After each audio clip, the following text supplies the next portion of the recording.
Trade with Kamran Bhavani. क्या आप stock exchange में इन्वेस्ट करके पैसा कमाना चाहते हैं तो हमारे ग्रुप को ज्वाइन करें।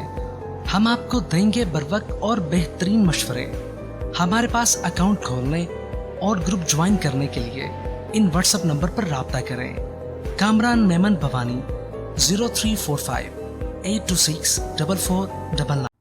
बिस्मिल्लाहिर्रहमानिर्रहीम। अस्सलाम वालेकुम मेंबर्स में कामरान मेमन भवानी आप देख रहे हैं यूट्यूब का चैनल। सो क्लेम या ब्लेम नहीं है। आज के इस वीडियो में हम बात करेंगे मार्केट में एंट्री कर लें, इस गलती से बचें।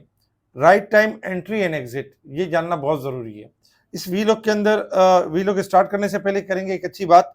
एक गेबी उसूल है, एक गेबी उसूल ये भी है कि जो तकसीम करोगे इसकी तुम्हारे पास फरवानी हो जाएगी, फिर वो दौलत हो, इल्म हो, मोहब्बत हो या आसानियाँ हो।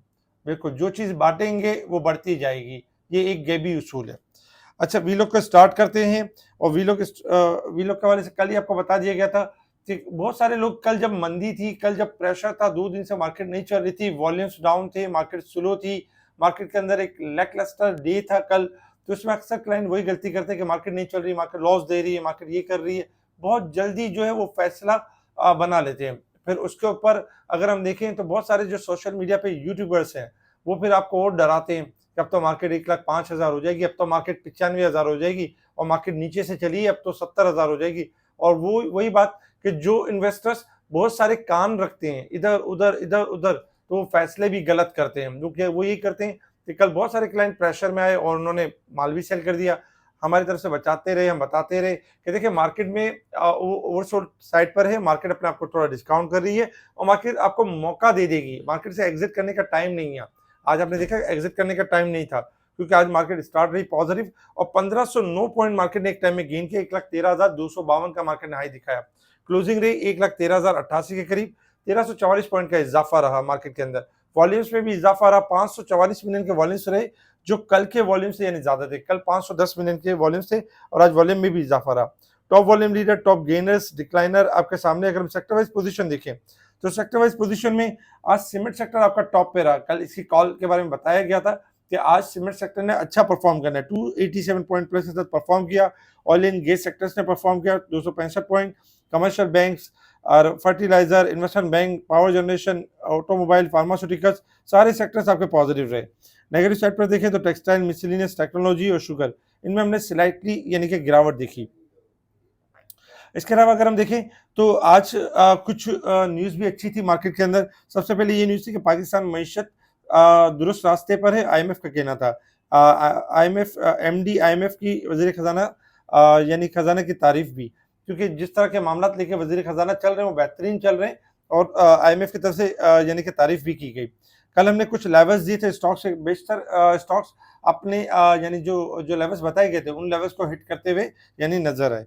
इसके साथ ही अगर हम कुछ न्यूज़ के ऊपर नजर डालें तो जनवरी में टेक्सटाइल बरामदात में 15.8% इजाफा रहा, जो कि 1.68 अरब डॉलर तक पहुंच गई। पाक जिन पावर ने मुआहिदों को खत्म करने की मुआहिदे पर अमल दरामद शुरू कर दिया है। आलमी बैंक की सरमायाकारी से तरक्की की नई राह खुल गई है, ये वजीर आजम का कहना था। टीपीएल प्रॉपर्टीज ने फर्स्ट हाफ में अपना नुकसान में तकरीबन 74% की कमी का यानी अनाउंसमेंट दिया, ऐलान किया। तो कमी हुई इनके लॉसेस में, ये अच्छी बात है। और इसके साथ ही अगर हम देखें तो जनवरी में करंट अकाउंट का खसारा 0.42% यानी मिलियन डॉलर रहा। ईजीएल ने तकरीबन 56 मिलियन रुपए का नुकसान में कमी की इत्तला दी, अनाउंसमेंट था आज। अच्छा, रूसी पाइपलाइन पर ड्रोन हमले के बाद तेल की कीमतों में इजाफा रहा इंटरनेशनल लेवल्स के ऊपर। अच्छा, इसके साथ ही अगर हम बड़ी न्यूज़ की बात करें तो नेशनल सेविंग सर्टिफिकेट ने एक बार फिर ज़्यादातर बचत स्कीमों पे मुनाफे की शरह में 40 बेसिस पॉइंट कम कर दिए। तो ये ज़बरदस्त है और ये जो इसका जो तलाक होगा वो 14 फरवरी से होगा। इनकी रेट की जो लिस्ट है वो आपके सामने भी है। तो ये सारी खबरें थी जिसके ऊपर मार्केट ने रिएक्ट किया और हमने देखा कि मार्केट आज बेहतर अंदाज में क्लोज रही। अक्सर होता ये है कि मार्केट में एंट्री और एग्जिट कब करनी चाहिए। देख, कल टाइम था एंट्री करने का जहां लोग एग्जिट कर रहे थे। आज टाइम था कि हायर साइड पर जो एंट्री की हुई है प्रॉफिट टेकिंग करें। अब होता ये कि आज 1300 पॉइंट तो प्लस हो गई मार्केट और नो डाउट मार्केट ने अपना एक ट्रेंड बदल लिया। अब कल जो इन्वेस्टर्स होंगे वो गलती क्या करेंगे, जो बिल्कुल फ्रेश होकर बैठे हुए कल वो आएंगे हायर साइड पर बढ़ चढ़कर अग्रेसिव होकर स्टॉक्स लेंगे और उस पर फिर तेजी करेंगे। वहां से अगर मार्केट थोड़ी करेक्शन लेती है तो फिर फंस जाएंगे, फिर स्टक हो जाएंगे। तो राइट टाइम आपका जो था वो उस टाइम था जब कल आप फीपीलीपी डेटा में देखें, बैंक्स बाई कर रहा था, इंश्योरेंस बायर साइड पर था, और फिर इसके अलावा बैंक्स, इंश्योरेंस और आपके जो है कंपनीज बाइंग साइड पर थे। सेल कौन कर रहे थे? यानी फॉरेन कॉर्पोरेट्स, इंडिविजुअल्स और म्यूचुअल फंड। तो वो कल गलती कर रहे थे, कल गलती इसलिए कर रहे थे, कल पैनिक कर रहे थे। म्यूचुअल फंड में भी आजकल कुछ इस तरह से हो गया है कि लोग म्यूचुअल फंड में इन्वेस्टमेंट करते हैं अच्छे रिटर्न्स के लिए, लेकिन म्यूचुअल फंड में होता ही है कि उनके बिहाफ पर वो ट्रेडिंग करता है और फिर बहुत सारे लॉसेस दे रहा होता है, अच्छे रिटर्न्स नहीं देता। तो इस वजह से भी लोग रोजाना बेसिस पे इन आउट कर रहे होते हैं, जिसकी वजह से म्यूचुअल फंड की एक रिडम्पशन सेलिंग आ रही होती है मार्केट के अंदर। इंडिविजुअल्स ने कल गलत किया कि कल जो इंडिविजुअल्स ने माल बेचा अच्छा खासा नुकसान हो रहा है। कल राइट टाइम था कि वो बढ़ चढ़कर बाइंग करते और आज मार्केट में इनको एक अच्छा मौका मिल जाता। तो राइट टाइम ये होता है जब मार्केट गिर रही होती है, तो घबराने के बजाय, घबराने से आपकी परेशानी दूर नहीं होगी, मजीद बढ़ेगी। बेचकर आज देखिए आपने परेशानी को कितना बढ़ा दिया कि आज वो रेट ऊपर चले गए, तब आपको बुरा लग रहा है, अब आपको लग रहा है कि यार मेरे हाथ से रेट निकल गए, मेरे हाथ से तो मार्केट निकल गई। तो यही तो चीज है कि जब स्टॉक मार्केट, इसका नाम है पैशन और सब्र रखने वालों का नाम है। बेसब्रों से ये पैसे लूट लेती है, सब्र करने वाले बेसब्रों से पैसा लूट लेते हैं, लेकिन जो बेसब्रे होते हैं वो अपने यानी कि अपने हाथ से अपना नुकसान करते हैं। स्टॉक मार्केट में कभी कभी पोजीशन लेते ही आपको अच्छी तेजी मिल जाती है, आप फौरन बेच देते हैं, लेकिन कभी भी ये भी होता है कि 10 दिन भी होल्ड करवाती है, 15 दिन भी कराती है, महीना दिन भी कराती है, लेकिन रिटर्न भी तो बहुत अच्छा देती है। ऐसी कोई मार्केट दे सकती है कोई ऐसा रिटर्न, कोई इस तरह का कोई प्रॉफिट दे सकती है? लेकिन जिसके अंदर होल्डिंग पावर है, पैशन लेवल है, वही जीतता है। जिसके अंदर पैशन लेवल नहीं है, उसके लिए तो यही है कि भाई मार्केट को खैराबाद कर दें और कोई और बिजनेस कर लें जिसमें आप पैशन लेवल दे सकते हो, जिसमें आप सबर कर सकते हो। तो बहरहाल आज मार्केट ने अच्छा रिबाउंड किया। मार्केट में एंट्री और एग्जिट टाइम सही टाइम पे समझ लें, इससे आपको नुकसानात नहीं होंगे, इसमें इसमें आपकी बचत होगी। अच्छा, इसके अलावा अगर हम इंटरनेशनल लेवल्स के ऊपर देखें तो क्रूड ऑयल इस वक्त ट्रेड कर रहा है आपका $71 और 27 के पास ट्रेड कर रहा है। क्रूड ऑयल ने 72 का हाई मारा था, थोड़ा सा बैक हुआ है। क्रूड ऑयल दोबारा बाउंस बैक करेगा, 72 से लेकर 74 तक जा सकता है। गोल्ड सिल्वर में अगर हम देखें तो गोल्ड में इजाफा है इस वक्त $25 का, 2926 चल रहा है, जबकि सिल्वर चल रहा है 33 के पास चल रहा है। सिल्वर भी आपका बढ़ सकता है यहाँ से 33.50 से लेकर 34, और जबकि गोल्ड भी आपका 29.35 से लेकर 29.50 तक जा सकता है, जबकि डॉलर इंडेक्स में गिरावट एक्सपेक्टेड है। Resistance level and support level आपके सामने। मार्केट जो कल वीक और मंथ में ओवरसोल्ड थी, आज मार्केट ओवरबोट है 706 पॉइंट और 1076 पॉइंट, जबकि साल के हिसाब से देखें तो उसके पॉइंट्स में भी इजाफा हुआ है, 22,385 पॉइंट मार्केट के ओवरबोट पॉइंट है। अच्छा, टेक्निकल चार्ट की तरफ आ जाए कि अब मार्केट ने मूव किस तरीके से करना है। डेली बेसिस पे चार्ट भी आपके सामने शेयर किया जा रहा होता है, बताया भी जा रहा होता है। कल भी हमने यही पोजीशन देखी थी कि मार्केट का 1,11,000 सपोर्ट है और यही इंपॉर्टेंट सपोर्ट है, और कल लेवल दिया गया था कि मार्केट का जो लेवल होगा वो 1,11,000 यानी 1,12,000 का लेवल होगा, और उसके बाद फिर 13,000 का 500 का लेवल होगा।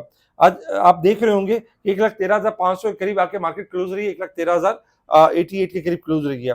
कल फिर मार्केट ने ये टाइम करना है, चूंकि मार्केट का ट्रेंड पॉजिटिव हो चुका है, क्योंकि मार्केट अपना ट्रेंड नेगेटिव से पॉजिटिव बदल चुकी है। तो अब आपका जो स्टॉप लॉस होगा वो 1,11,900 का स्टॉप लॉस होगा। अगर ये लेवल ब्रेक कर देती है मार्केट, 1,11,900 या 1,12,200 भी कर सकते हैं, 1,12,200 का लेवल ब्रेक कर देती है मार्केट, तो फिर आपकी मार्केट फिर रिवर्स हो जाएगी, फिर मार्केट में करेक्शन स्टार्ट हो जाएगी। लेकिन 1,12,200 का लेवल ब्रेक नहीं करती है, तो मार्केट के पास पूरा पूरा मौका है कि कल भी मार्केट 1,13,500 का लेवल भी ब्रेक कर सकती है, और मार्केट 1,13,500 से लेकर 1,14,500 के दरमियान आ सकती है, क्योंकि मार्केट का ट्रेंड बदल चुका है। और इस वक्त मार्केट का जो स्टॉप लॉस है 1,12,300 का 200 का स्टॉप लॉस बनता है मार्केट का, और मार्केट का जो रेजिस्टेंस लेवल बनता है वो 1,13,500 बनता है। तो इंशाल्लाह कल भी आपका मार्केट पूरा पूरा मौका देगी। कल कोशिश ये करनी कि जो फ्रेश बाइंग की है आज और कल में, वो आपने कल हायर साइड पर सेल करना है। जो एक्सपेंसिव बाइंग है उसमें घबराना नहीं है, उसमें आपको मौका मिलेगा, क्योंकि मार्केट ने अपना लेवल चेंज किया है और मार्केट अभी रिकवरी के ट्रेंड के ऊपर है। मार्केट मजीद रिकवरी को कंटिन्यू करेगी। कल के लिए भी कुछ स्टॉक्स हैं जो बेहतर परफॉर्म कर सकते हैं, इनके टारगेट शेयर कर दिए गए, जिसमें डीजी खान भी है, हपको भी है, इफर्ट एफसीपीएल है, और जीएचएनआई और एटीआरएल भी है। इसके अलावा स्पेशल ग्रुप में टाइमली चीजों को हाईलाइट किया जा रहा होता है, स्टॉक के रेजिस्टेंस लेवल शेयर किए जा रहे होते हैं। अगर क्योंकि स्टॉक मार्केट में आपको पता है कि जब हम बाइंग सेलिंग कर रहे होते हैं, अक्सर काफी स्टॉक्स हम सेल कर जाते हैं और काफी स्टॉक्स हमारे हाथ में भी होते हैं। लेकिन अगर आपको राइट टाइम पे एक चीज पता चल जाए कि भाई कौन से रेजिस्टेंस लेवल पे सेल करना है, दोबारा इसको रीबाई करना है, इससे कॉस्टिंग कम हो रही होती है। तो इस तरह की चीजें भी हमारे स्पेशल ग्रुप में शेयर की जा रही होती है, लाइव शेयर की जा रही होती है। बताया जा रहा था कि इन स्टॉक के ये रेजिस्टेंस लेवल है, यहाँ पर अगर फर्स्ट रेजिस्टेंस लेवल ब्रेक किया तो सेकंड रेजिस्टेंस लेवल के पास सेलिंग आ जाएगी, वहां सेल कर सकते हैं, दोबारा वहां से अच्छे फर्क के साथ वही स्टॉक आपको दोबारा रीबाई हो सकता है, जिससे आप अपनी कॉस्टिंग को कम कर सकते हैं। ये हमने एक नया सिलसिला भी स्टार्ट किया है, तो इससे काफ़ी क्लाइंट जो है वो अपनी जो ट्रेड्स होती हैं, नई ट्रेड्स करने की ज़रूरत नहीं है, तो पुरानी ट्रेड्स को एडजस्ट कर लेते हैं और एक अच्छी अमाउंट जनरेट कर लेते हैं। अगर आप चाहें तो इस तरह आप भी हमसे जुड़ सकते हैं, हमारे ब्रोकरेज हाउस को ज्वाइन कर सकते हैं। ब्रोकरेज हाउस ज्वाइन करने का तरीक़ाकार क्या है? तरीक़ाकार ये है कि आपने व्हाट्सएप पर मुझसे कॉन्टैक्ट करना है, आपका कहीं पे भी अकाउंट है, कहीं पे भी आपके जो अकाउंट हो, शेयर्स हो, कोई घबराने वाली बात नहीं है। अकाउंट फर्स्ट ओपन होगा और उसके बाद शेयर्स एक ईमेल के ऊपर ट्रांसफ़र हो जाएँगे, आपको सेल नहीं करना पड़ेगा। आप जो पुराने हाउस से एक शेयर्स रखने की वजह से जो जुड़े हुए थे, अब घबराने वाली बात नहीं है। अब आपके एक शेयर्स आपके एक ईमेल पर ट्रांसफ़र हो जाएँगे और आपका ट्रेडिंग का सिलसिला एक ऐसे ब्रोकरेज हाउस से जुड़ जाएगा, जो आपके लिए मेहनत करेगा, जो आपको बर वक़्त बताता रहेगा, कहाँ सेल करना है, कहाँ बाय करना है, कब एंट्री लेनी है, कब एग्ज़िट करना है, ये सारी चीज़ें बताएगा। तो स्पेशल ग्रुप से जुड़ने के लिए कॉन्टैक्ट करें मुझसे व्हाट्सएप पर। इसके अलावा मुनीर खानदानी की किसी भी ब्रांच में आपका अकाउंट है, किसी भी ब्रोकर के पास अकाउंट है, आप चाहते हैं कि बेहतरीन सर्विस, उसके लिए केएमबी को ज्वाइन कर सकते हैं। जस्ट एक ईमेल के ऊपर आपको फ्री सर्विसेज़ दी जाएँगी। इस वीडियो को लाइक करें, सब्सक्राइब करें, आगे फॉरवर्ड ज़रूर करें। ठीक है जी, शुक्रिया। कैमरा मैन बावनी, अल्लाह हाफ़िज़।